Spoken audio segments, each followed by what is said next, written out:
Hey traders, David Frost, my strategic forecast. You're here for another episode of Common Sense Market Analysis. This is a weekend video for the week ending June 21, 2019. We're looking at a daily chart of the SPY or Spider, which is the proxy for the S&P 500. First order of business, remember 297.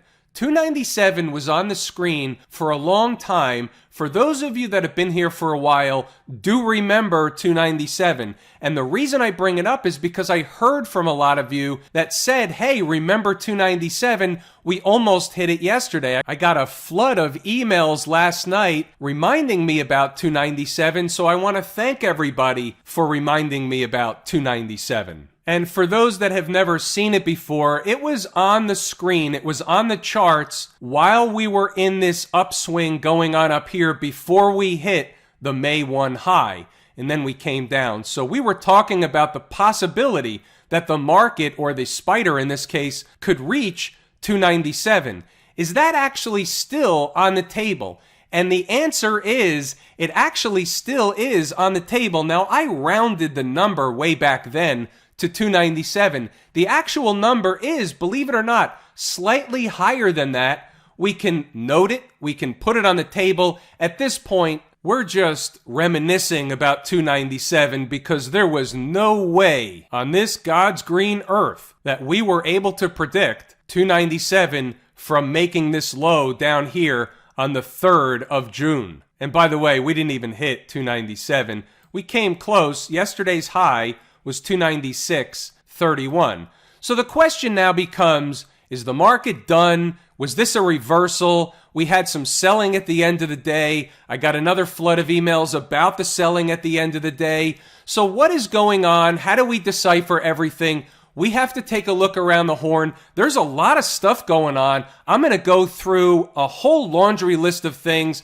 Believe it or not, if we get through half of the things on my page, we'll be doing just fine. Second order of business, the spider paid a dividend, so it looks like it was down more than it was. When the spider pays a dividend, which happens to be 4 times a year, pays a quarterly dividend, we talked about the fact that this week was Quadruple Witching Options Expiration Week. Today was Quadruple Witching Options Expiration Day, which means for asset classes, options are expiring. There's a bunch of rebalancing that goes on today and during the week. And beyond that, there's not a lot we can do with that information. So what actually happened to the S&P 500 today? Was it really down almost 1%? And the answer is no, it wasn't.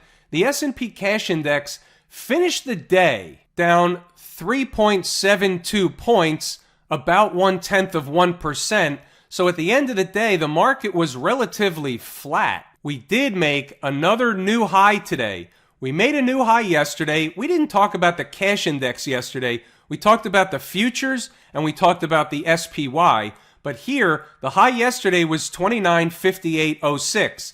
The former high of the cash index was 29.5413. So we made a new high yesterday in the cash index, made a new high yesterday in the SPY, did not make a new high in the futures contract yesterday, made another new high today in the cash index, and did make another new high also in the S&P E-mini futures contract. The high was 29.69 and a quarter, and the previous high was 29.6775. Is any of that important? Well, it can be, and it generally is important. We made a new high. We were not able to close at a new high to finish out the day or the week. Is that ultra important?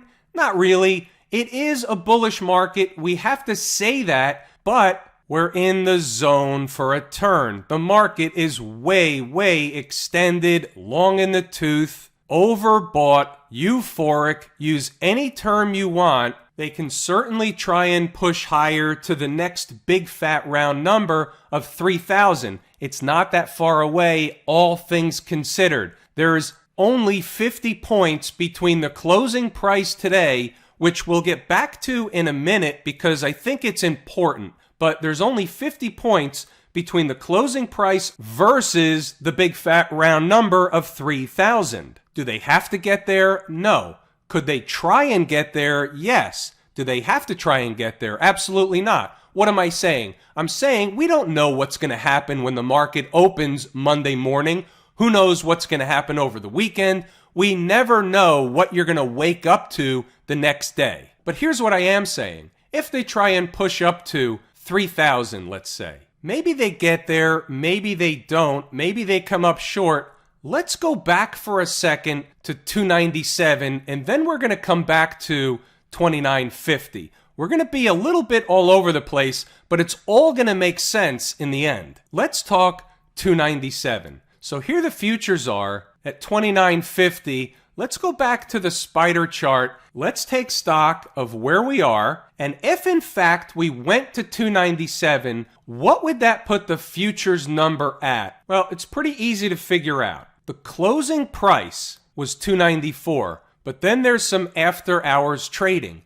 The actual close, considering the after hours trading, because we want a precise number, is 293.20 on the offer or the ask. The reason we use that number is because we want a fair comparison. The futures continue trading after the cash index closes. Now stay with me on this. The 415 close, which is this last candle of the day here, happens to be 29.51.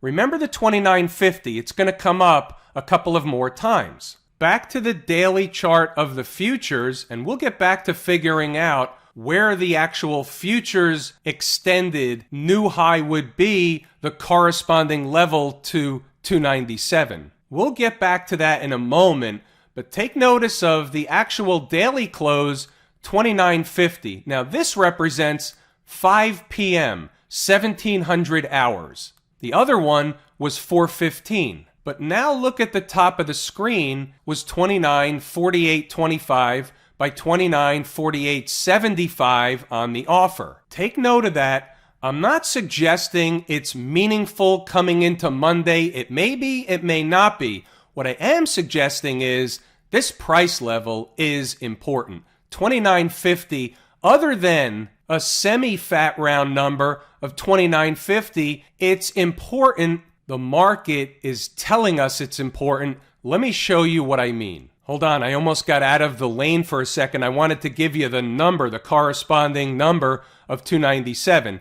So here's how we figure it out. And the reason why we went down to the SPY corresponding number, you can see we want to use an apples to apples comparison.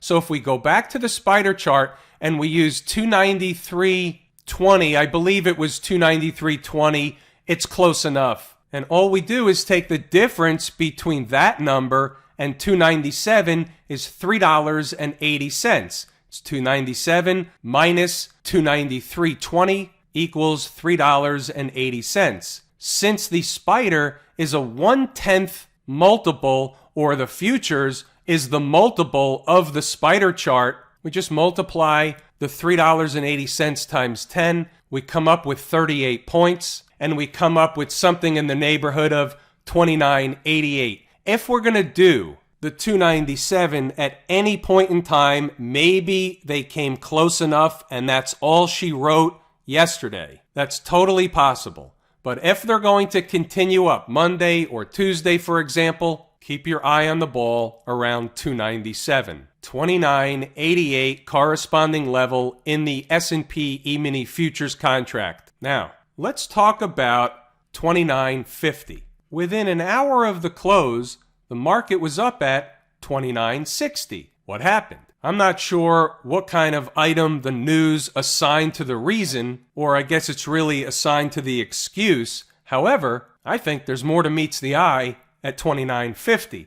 Maybe it's 29.47, maybe it's 29.52.5. I have no idea, but somewhere in this area, the market thinks it's important. We've done this before. I think we have another one on our hands. It's not new from after the closing bell today. This was the pre-market morning notes for Inside the Numbers members. For those wondering, SPY and others who pay one went ex-dividend today which is why we're seeing the SPY appear down more than corresponding futures contract. So right out of the gate, some people are wondering what's going on. Why is the market look down one place and not in another? So we want to clear the air and make sure everybody's aware right out of the gate. Then we have a reminder that we have the end of the quarter options expiration on 4 asset classes. Now again, could be more to meets the eye on this also, so another reminder, this will come up later on. Here we go. The S&P E-mini futures contract has been hanging around or just above the 2950 area. Remember, this is posted sub 9 a.m. in the morning. This is a natural place for price to be attracted to. 2900, 2950, 3000. It just is more often than it's not. Now, on one hand, that's certainly not a technical or a tradable reason, but on the other hand, it's an important number, and it does come into play as the day and yesterday goes on, by the way. Same as yesterday, hourly closes below, hand the ball to the bears. Hourly closes above, keep the bulls in control. Fridays are notoriously low-volume sleeper markets after the morning rush. Since it's quadruple witching options expiration, expect the unexpected and don't be surprised to see sudden sharp moves in either direction. Now this is at 9 o'clock in the morning. Real quick, back to a 5-minute chart. Here's a sharp move about 11 o'clock in the morning, and here's another sharp move towards the end of the day. So we're looking for, or at least to be aware of, the unexpected. What was the spike? Making new highs. What was the trapdoor at the end of the day? The trick, trap, fool, and frustrate crew. We have to continue on for a second. Here comes the 11 a.m. update. Now that spike happened right after 11 a.m. Obviously didn't know it was coming, and I didn't write this after the spike. It just happened within like 10 minutes of posting this update. They're floating around in garden variety Friday fashion. On guard, it's quad witching options X, and there could still be business outstanding on the options and equity desks of the big boys. What does that mean? We can just chalk it up to shenanigans, trick, trap, fool, and frustrate, and leave it at that. It's not uncommon for there to be swift moves in either direction during these periods. I swear I didn't write it after the move. If the ES closes hourly and repeatedly above 2956, they're likely making an attempt at the highs which come in at 2967, 75 or higher. If they do break out above the high, the next logical area of resistance into the mid 2970s. On the flip side, if the bulls can't hold above 2956 on hourly closes, they would pay a visit to 2945, which they never did, but they got actually close at the end of the day. Yesterday's highs would normally be resistance at least up front, meaning on the first run, and it was resistance up front. And there's both sides. Why do I bring all that up? Because I think it's important to look at the market differently, and at least in my estimation, more logically, look at what it's doing, what it keeps doing, what it continues to do, not what some indicator says it might do later or what some other guy says he knows it's going to do tomorrow. Let's just look at what it's been doing and take our information from the market and only and directly from the market. That being said, let's run through some charts and then we'll take a look around the horn at other markets. Let's look at other charts of the SPY first and then we'll move on. What is the hourly chart saying? Well, interesting because of the close, the hourly chart looks bearish, but keep in mind the dividend. Would it look bearish if not for the dividend? Back to the SPX or the cash index. Not really. It was just a little bit of a sell-off at the end of the day, but look where we are on the hourly chart in relation to the moving averages. They're just grinding higher, going back and forth, bantering, meandering, whatever term you want to use. From an hourly chart perspective, they basically just grinded higher and went sideways the majority of the day. By the way, before we move on, anything with the volume today, even with quadruple witching options expiration, total of 72 million shares on the SPDR, the average 90-day volume, 72.7, Today, 72.6 and change, right on the average. Doesn't tell us a gosh darn thing. Doesn't tell us we had big time institutional distribution. Doesn't tell us we had a lot of buying. Tells us nothing. What if we go to a 120-minute chart? We're back to the cash index, so we eliminate the dividend issue. Anything troubling on this chart? It's in an uptrend. We had a pullback at the end of the day. We can't look at anything on this chart as bearish. That doesn't mean the market won't be putting in a top anytime soon, but when we look at the chart currently, when we look at today's activity and we look at what the chart is telling us today, there's nothing bearish to look at on this chart. What about this one? This is the cash index 240 chart. Does this chart look different than the other chart? Well, it may begin to look different. It may be looking different. Technically, it's still in an uptrend. We are extended from home base. For those of you that are new, I like to call the 20-period moving average home base because the market never really likes to get extended too far away from home base. Doesn't matter what chart we're looking at. We could be looking at a 5-minute chart. We can be looking at an hourly chart. We can be looking at this one, which is a 240-minute chart. And we know either one of two things is likely to happen.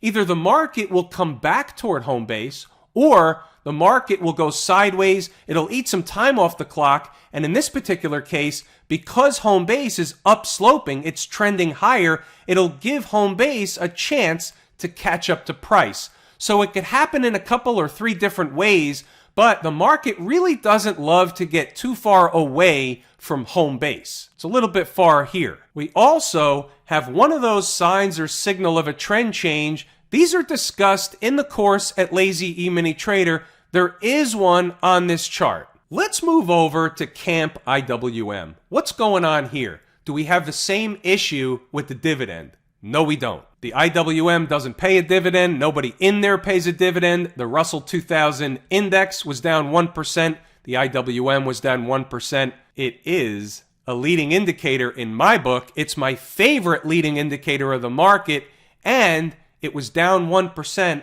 and the S&P cash index was down 0.1%. Of note, puzzle piece on the table. Are we making a lower high? Is this a lower high? We've discussed the fact that this was likely going to be a lower high. The challenge is from where? Was it from underneath the moving averages? From over the moving averages? Are we going to make new highs? I don't believe we're going to make new highs. Even if the S&P 500 got to the extreme number that we talked about last night, the 30-50 number, and I'm not saying that happens or it doesn't happen. The point is, even if it does happen, I don't think you see new highs in the IWM. It's too far away. What do we see when we look at the weekly chart? We see them into the moving averages. They tried, but they couldn't close the week above those moving averages. We have to look at that at least this week and say, that's not bullish. They tried, they failed. They may make another attempt, but for now, today, this week, on close, not bullish. Get back above the moving averages on a weekly close, we could start a whole new chapter in the IWM. Just for comparison purposes, and to be fair, we have to look at the weekly chart of the S&P 500. Doesn't matter on a weekly basis whether we're looking at the spider or the cash index. Here's the cash index for comparison purposes. You can see that this is certainly not a bearish chart. This is a bullish chart that looks like it wants to go higher. It may go higher. It is going higher. We're in the zone where the market should be turning. I explained that the last few days. Doesn't feel right. Doesn't feel like I'm going to be right. Didn't think we were going to make new highs. Doesn't mean the market still won't turn. It never feels like it's going to turn right before it turns. How about pulling in at the transportation department? What do we have here? Daily chart tested the 50-period moving average. We kind of talked about that last night, didn't we? We talked about it maybe going higher and some of those pivots up there and where they were. But you can see today, the high was just short of 10,500, and they sold away, finishing near the lows. That's not bullish. It's not a bullish close. It's not bullish to not be able to get above the moving averages, and it's not bullish to be rejected at the moving averages. It's not bullish to make an attempt to close above there and fail. So there's a lot of not bullish things going on in the transportation department. There's a lot of not bullish things going on in the IWM. These are my two favorite market leading indicators. The transports has always been, at least as far as I've been doing this, the best leading indicator coupled with a canary in the coal mine. I have no choice but to look at the transports in terms of a downtrend. Why is that? Because it's in a downtrend. It's a divergence. It's a canary in the coal mine. Until and unless this thing turns around and hops over these moving averages, no dice. Triple Qs. It's like a tweener market. We're making new highs in the S&P 500, not even close in the IWM and the transports, and here come the Qs somewhere in between. What's a tweener? It's in golf when it's one of those putts where you want to give it to the guy, but it's long enough where you really want to see him make it. They all should go in. Nobody should give any putts, and there would be no discussion on the green. Just knock the ball in the hole and move on. I hate giving putts. I play to win. The reality is, I want you to miss the putt. And so does everybody else for that matter. Nobody will say it except me. That's the only difference. How about the XLF? Again, we were not able to close the week above 27.47. That was the number. They made some attempts. They can't do it, but they're still above all the moving averages. They did pay a dividend, so the XLF is a little skewed, but the dividend was small in relation. It was about 12 cents. We're above all the moving averages. Until and unless the financials come apart, this market is okay. What's the bogey in the financials? $26.93. A daily close below $26.93. If that happens, in my opinion, you will have seen another lower high.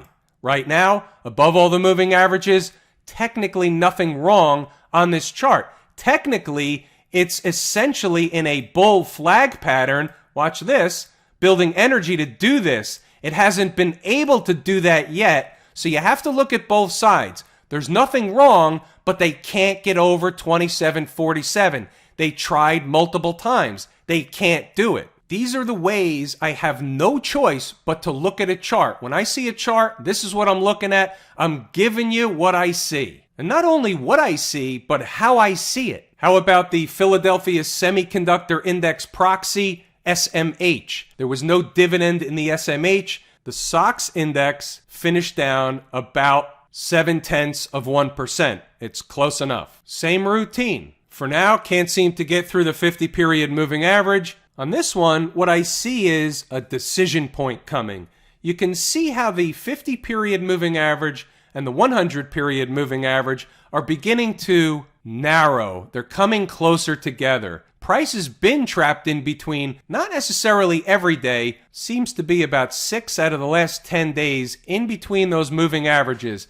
Now, we can't really draw a conclusion from that, but the way I look at that and say, there's something about this price in there around 107. You see how this was a former breakdown area? Guess what? It also represents the general area of a former breakout area. So the chart is telling us this price is important, somewhere around this 107, 106 in this neighborhood. We're trapped in here. It's either going to break out or break down. And if I'm right, the market is likely running out of time. How about the VIX? I almost forgot to discuss the VIX. We were looking to buy in the 14s. Even if it goes back down there, it's still a buy. How about this one? Any trader that's taken the course at Lazy E-mini Trader should see something on this VIX chart that stands out like a sore thumb as a buying opportunity yesterday. And that, my friends, is a perfect place to pull the ripcord. I'm David Frost, my strategic forecast. Thanks for tuning in for another episode of Common Sense Market Analysis.